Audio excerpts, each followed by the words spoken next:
আজকে আমাদের এই অডিটোরিয়ামে যারা আছেন এই লোক দিয়ে কিন্তু আমাদের আন্দোলন চলবে না।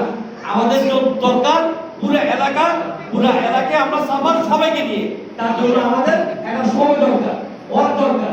সেই জন্য আমি আজকে যে কমিটি যারা আছেন আপনারা একদিন দেন বা 2 দিন দেন, এই সময়টা দিয়ে দেন, আমরা যেন সবাই একটু ওয়ার্ক করতে পারি, এলাকায় সবার কানে কানে পৌঁছে দিতে পারি, আমাদের এই আন্দোলনটা যেন সফল হয়, সেভাবে আমরা সবাইকে আগামী ইনশাআল্লাহ আমরা শান্তিপূর্ণভাবে। তবে আপনারা যারা যোগদান করে আপনারা সময়টা নির্ধারণ করবেন, আমি আশা ব্যক্ত করতেছি। কারণ আন্দোলনের বিকল্প নাই। আমি আন্দোলন করছি, আপনারা জানেন কোন ঈদের আগে আমি একটা আন্দোলন করছিলাম, সেই আন্দোলনের সবে আমরা গ্যাস পাইছিলাম, এখনো গ্যাস গেল কোথায়? ইনশাআল্লাহ আমরা আন্দোলন করবো শান্তিপূর্ণভাবে। আমরা কোনো ভাঙচুর কোনো অপ্রীতিকর ঘটনা না ঘটে সেদিকে আমরা লক্ষ্য রাখবো, সেদিকে আপনারা গাইডলাইন দেবেন অবশ্যই।